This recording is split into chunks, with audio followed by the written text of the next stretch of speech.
morning. We are here today, teachers in Chicago, to represent the needs of the students in Chicago. Teachers all over this country have leveraged their ability to bargain a contract to bring about smaller class sizes, to ensure social workers and counselors and nurses in their classrooms. And our teachers here in Chicago have been on strike for the last 2 weeks, and it's difficult. It's difficult because teachers want to be in front of their students in their classrooms.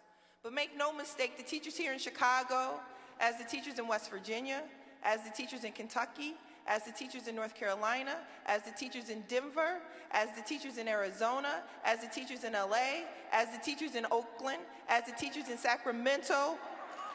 Come on now, y'all. As the teachers, every single city in this country will stand up for the justice of our students. It is an injustice that we are trading maternity leave for counselors. It is an injustice that we have to capitulate to small class sizes only if we get rid of nurses in our schools. We are on notice today that Elizabeth Shaw and CICS have to come to the table and come correct. The same children that they release dishonest lies to every single night about what happens at the negotiating table need them to release funds for our classrooms so technology can be upgraded.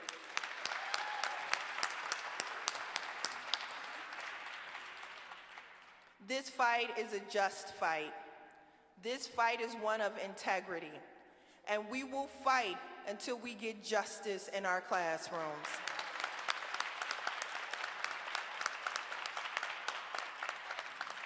I am humbled to stand here with teachers who have sacrificed the last 2 weeks with their families on picket lines and weather below freezing.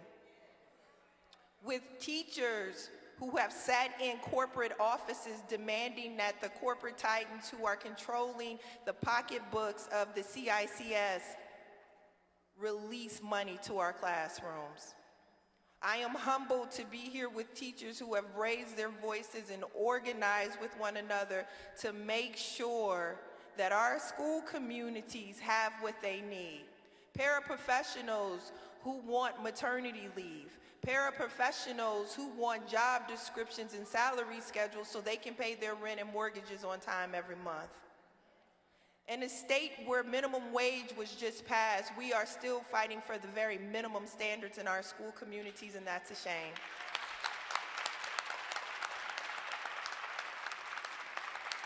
So I would like to tell the viewing audience, we need your support. I would like to tell the parents who send their students to Ellison, the parents who send their students to Wrightwood, the parents who send their students to Northtown, the parents who send their students to Quest, that we love you. We thank you.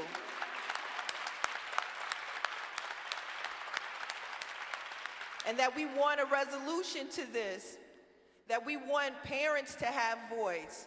There should be no way in the world that corporate titans sit in a boardroom and decide what happens in our school communities.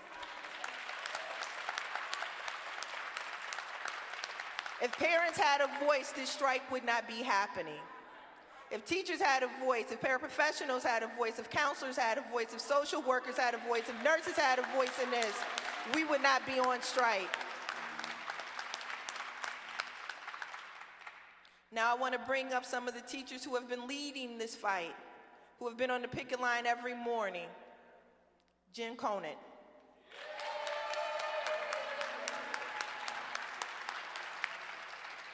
Good morning. We're here today because we love our students. We love our families and our schools. And if we don't fight for them, no one will. We are fighting for enforceable class size limits because our students deserve as much individual attention as possible. We are fighting for counselors and social workers in our schools because our students experience trauma and need support. because many of our students are first-generation students going to college, and they need counselors to help them get there. They deserve that. They should not have to ask management organizations who have increased their six-figure salaries by 10 times for resources in the classroom.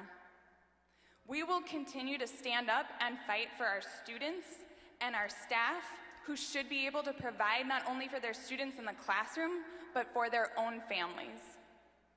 We will continue to fight until we have reached educational justice, and we will continue to fight beyond that, because we know the fight does not end with our fair contract.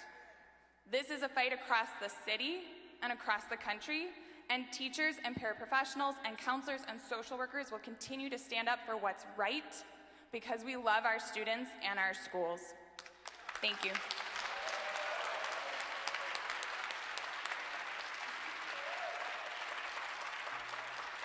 Good morning, my name is Kimberly Randall and I'm a teacher at CICS Ralph Ellison. We're here today because for an unexplainable reason, in 2019, separate but unequal schools is still a reality. We're here because maternity leave and paternity leave is still a fight that we have to have in 2019. It is shameful that we work for an organization that claims that they are not our employer, that claims that they have no responsibility for the students and the staff who work for organizations and serve at organizations that bear their name. It's a shame that there is apparently no money for living wages, for maternity and paternity leave, for quality health care for families, but there's money to rent out the UIC Pavilion 2 years in a row. We are here to ask for a fair contract. We are so thankful for Push's support and asking for that fair contract. We know that our students deserve the best, and we are asking CICS to give us that best. Thank you. My name is Dr. Sharon Moore, and I'm a teacher at Ralph Ellison High School, teach 12th grade seniors. And I just want to make it clear to everyone in the audience and everyone who's watching or listening that this is a social justice issue. It is about education, it's always about money, but it's also about equity.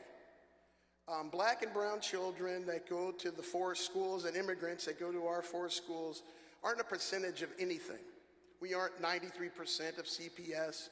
We are 110% of anybody. So we shouldn't think about how we distribute money based upon a percentage. We should think about the whole child. And black and brown children deserve the same kind of education that they could get if we lived in Skokie or Winnetka or Naperville. Money should, trickle-down economics didn't work. It was called voodoo economics. This notion that the top gets the most and eventually it'll trickle down to the bottom. It didn't work then and it isn't working now. We need educational equity, CICS and CTU.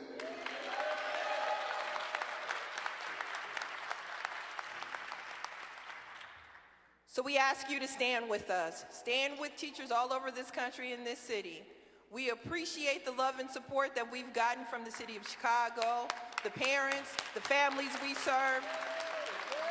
And we will fight for justice with this contract, and we will fight for justice even when this contract is signed. Thank you, Chicago.